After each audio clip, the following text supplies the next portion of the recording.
शिवाय नमस्तुभ्यम हर हर महादेव।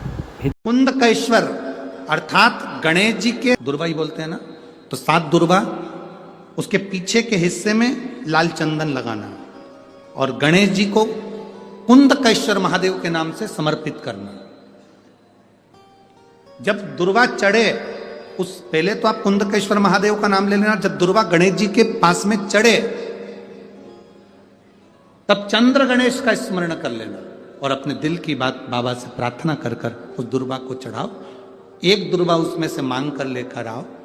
जिस दुर्वा को जब मांग कर लेकर आओ तो वो जो व्यक्ति नशे में धुत रहता है या गलत काम में धुत रहता है उसको वो दुर्वा सुबह खाली पेट एक दुर्वा उसको खाने को दो। नहीं खाए तो उसको कोई भोजन आदि के साथ में उसको दो। उसका नशा धीरे धीरे धीरे धीरे वो छोड़ देगा और श्रेष्ठ बन जाएगा। श्रेष्ठ कुंदकेश्वर महादेव या कुंदुक का प्रहार, कुंदुक 2-3 जगह पर काम करता है। कुंदुक का अगर आपने कभी स्मरण करा हो कुंदुक का तो कभी, वैसे तो मेरे को लगता है कि आप लोगों ने गणेश जी के हाथ में कुंदुक देखा होगा। एक शस्त्र होता है जो एस जैसा बना होता है जो गणेश जी के हाथ में पकड़े होते हैं, दर्शन किया है तो वो कुंदुक कहलाता है। जो बहुत चिड़चिड़ा हो जाए, बहुत अपशब्द कहना, बहुत ताने देना, बहुत गाली देना, बहुत आड़ा टेढ़ा करना, जरा जरा सी बात में बिखर जाना, क्रोध आ जाना।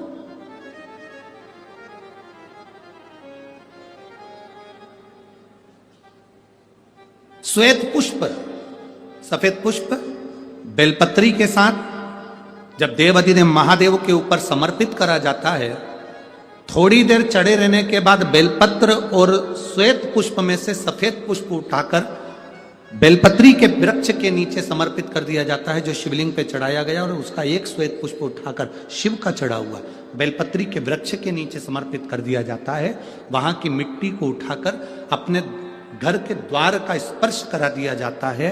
तो क्रोध करने वाला व्यक्ति, चिड़चिड़ करने वाला व्यक्ति कुंदकेश्वर महादेव का नाम लेकर जब वो रज लगाई जाती है, मिट्टी लगाई जाती है, तो वो धीरे धीरे क्रोध करना बंद कर देता है। घर में पूरे शांति और आनंद की अनुभूति होने लगती है।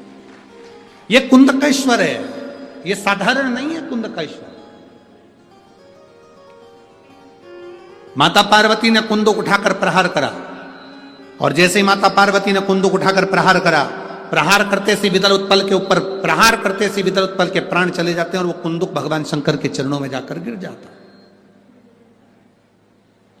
जब शिव जी के चरणों में कुंदुक जाकर गिरा तब शंकर भगवान के चरणों में माता पार्वती जी ने जाकर देखा तो उनके चरणों में चोट लगी हुई थी, क्षमा मांगी, चरणों में गिर गई मां। और शिव जी ने कहा, पार्वती तुम दुख ना मनाओ, तुम्हारे कुंदुक का मेरे चरणों में गिरना, मेरा नाम आज से कुंदकेश्वर होगा। पार्वती मेरे चरणों में कुंदुक का प्रहार हुआ और मेरा नाम कुंदकेश्वर हुआ। आज के बाद मृत्यु लोक में रहने वाला व्यक्ति, उसके शरीर में अगर कोई रोग, कोई दुख व्यापेगा और वो मेरे कुंदकेश्वर की कथा को पूरी सुन लेगा या कुंदकेश्वर के नाम का उच्चारण कर लेगा तो उसके दुख का, उसके शरीर के रोग का मैं निवारण कर दूंगा। वो कुंदकेश्वर महादेव है। बोल कुंदकेश्वर महादेव की। वो कुंदकेश्वर महादेव, कुंदुक का नाम रखकर कुंदकेश्वर। आपसे निवेदन, कभी आपको लगे कि दवाई औषधि काम नहीं कर रही, आप कुंदकेश्वर का नाम लीजिए। जैसे शिव जी पर 1 लोटा जल आपने, हमने समर्पित किया और भगवान शंकर पर जब जल समर्पित कर कर हम उस जल का आचमन करते हैं, हम उस जल को पीते हैं, आचमन करते हैं, तब उस शिवलिंग का जो तेज पुंज है, भगवान शंकर के शिवलिंग में जो तेज पुंज होता है, क्योंकि शुमा पुराण के अंतर्गत और लिंग पुराण के अंतर्गत, नर्मदा पुराण के अंतर्गत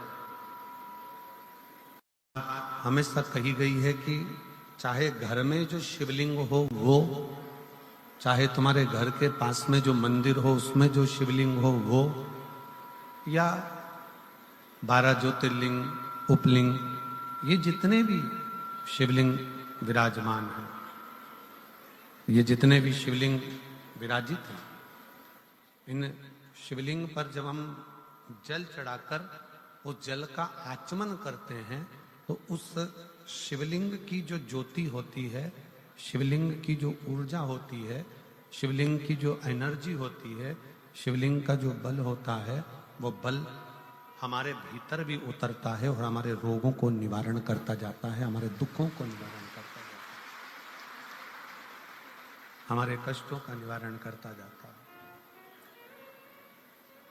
हमारे दुख, हमारी तकलीफें, हमारा कष्ट अपने आप समाप्त होते चले जाता है। 3 स्थान शिवलिंग पर वर्णित है कि ये 3 स्थान का जब स्पर्श करते हैं तो आप कितने भी रोग से ग्रसित क्यों ना हो, आप कितने भी रोग से घिरे क्यों ना हो, 3 स्थान का स्पर्श करने से आपको एक अलग से ऊर्जा प्राप्त होती है और आपके शरीर में कितना भी कंपन हो रहा हो, कितनी भी कमजोरी हो रही हो, कितना भी दर्द हो रहा हो, कितना भी कष्ट हो रहा हो, 3 स्थान शिवालय में शिवलिंग के जगह पर बताए गए हैं। उन स्थानों का स्पर्श करने से शरीर में एक ऊर्जा आती है, शरीर में एक बल उत्पन्न होता है, एक ऊर्जा आती है, शरीर के अंतर्गत एक ऊर्जा का संचार होता रहता है। अब उस शिवलिंग को अपन समझे, सभी लोग जरा स्मरण करेंगे। शिवलिंग के अंतर्गत 3 स्थान ऐसे बताए गए हैं जो हमारे को एक बल देते हैं, हमारे भीतर की एक ऊर्जा उत्पन्न करते हैं।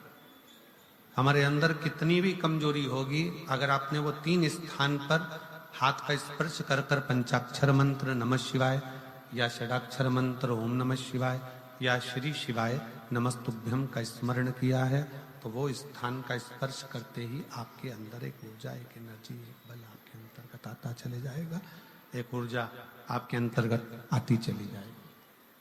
3 स्थान, पहला जो ये जलाधारी बनी हुई है, ये जो गोल जो भाग आता है, जलाधारी में जो भी गोल भाग है, वो गोल भाग का हाथ से स्पर्श करना, अर्थात जो माता जी का हस्त कमल है, पार्वती जी का, वो जो गोल जलाधारी है जिसपे शिवलिंग रखा हुआ है, वो गोल जला, ये जो चरण है जहां से पानी बहकर जाता है उस स्थान पर नहीं, जहां गोल भाग है उस गोल भाग पर अपने सीधे हाथ का स्पर्श करना और श्री शिवाय नमस्तुभ्यम का जाप या पंचाक्षर मंत्र या षडाक्षर मंत्र ओम नमः शिवाय का जाप करना, पहला। दूसरा स्थान, जहां से पानी बहकर जा रहा है उस स्थान का पानी जहां से बहकर नीचे गिरता है वो भाग पर अपने हाथ का स्पर्श, जहां से पानी बहकर नीचे गिरता है, जो जल आप चढ़ाते हो वो जल बहकर जो नीचे की ओर जाता है उसका स्पर्श, और पंचाक्षर या षडाक्षर या श्री शिवाय नमस्तुभ्यम मंत्र का जाप। फिर तीसरा स्थान बताया कि शिवलिंग में किसी भी स्थान पर अपनी हथेली का स्पर्श, केवल हथेली का स्पर्श, उसमें उंगलियों का स्पर्श नहीं, केवल हथेली का स्पर्श, और पंचाक्षर या षडाक्षर या श्री शिवाय नमस्तुभ्यम मंत्र का जाप। ये 3 स्थान ऐसे बताए हैं कि आपके शरीर में अगर बिल्कुल भी इतनी एनर्जी नहीं है कि आप 2 कदम चल सकते हैं, तो शंकर के मंदिर में, शिवालय में जाकर ये 3 स्थान का स्पर्श करिए। मंदिर से जब आप बाहर निकलेंगे तो खुद के बल पर निकलेंगे, कोई आपको उठाने के लिए जरूरत नहीं पड़ेगी, आप स्वयं के बल पर निकल सकते, स्वयं के बल पर आगे बढ़ सकते, स्वयं के बल पर अग्रणी हो सकते, स्वयं के बल पर आप आगे निकल सकते। 3 स्थान है जहां व्यक्ति के जीवन के दुख, तकलीफ, रोग, कष्ट अपने आप नष्ट होते चले जाते हैं।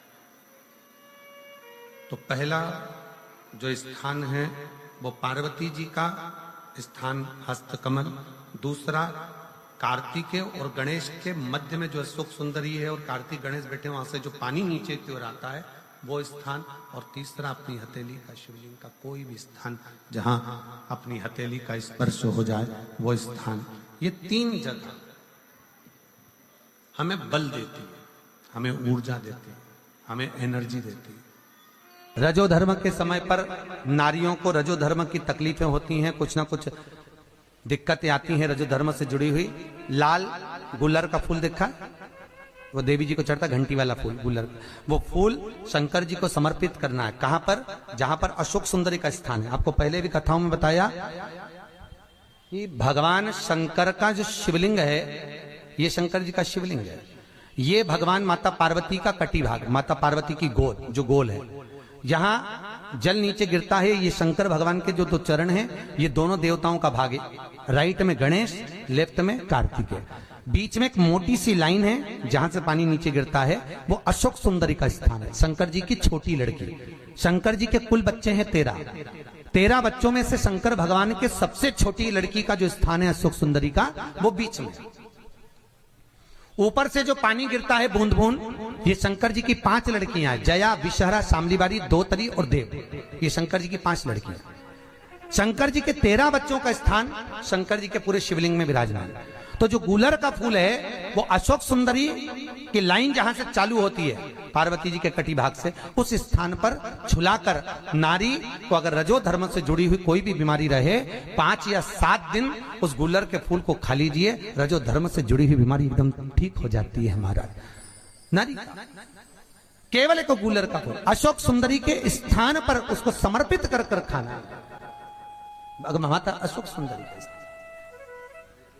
ये साधारणता नहीं है। तुमरुका जी के नाम का स्मरण, तुमरुका जी शिव महापुराण की कथा कहने को तैयार तो हो गए, पर तुमरुका जी ने कहा कथा तो कह दूंगा, तो फिर बात क्या है? चंचुला देवी ने कहा फिर कथा क्यों नहीं कहना चाहते? तुमरुका जी का कथा तो कह दूंगा, पर बात इतनी सी है कि कथा तो कहने में दिक्कत नहीं है, पर बात इतनी सी है कि चंचुला देवी शिव महापुराण की कथा का कोई जजमान बने तो कम से कम जोड़े से तो बैठे, पर तू अकेली है, क्योंकि तू बेधब्य है, तो फिर तू कैसे बैठेगी? किसी को जोड़े से तो बिठा, कोई यजमान तो बना।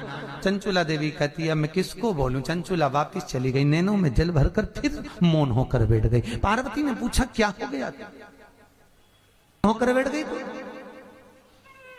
क्या कथा नहीं मिली? नहीं, तुमरुका जी ने कथा तो दे दी, करने के लिए मना नहीं है, पर जोड़ा किसको बिठाऊं?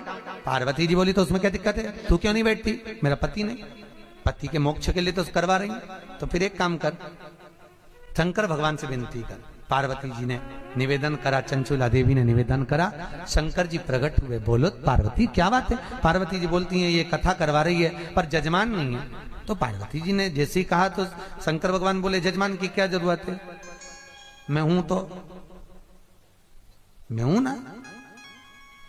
जिसका कोई गोत्र मालूम नहीं होता तो शंकर जी का गोत्र नाम ले लो, शंकर जी का शंकर। शिव महापुराण के जो जजमान बने, सिर पे पेटा, तुर्री, गले में माला, जूते और सुंदर जरीदार कपड़े, और पार्वती भी इतनी सुंदर तैयार हुई। नारद जी ने कहा आप गणा और ये गोर लग रही हैं महाराज, इतनी सुंदर। शंकर जी कहते हैं नारद तूने हमारा नाम रखा है गणगौर, आज से भारत की भूमि पर हमारा ये स्वरूप गणगौर के रूप में पूजा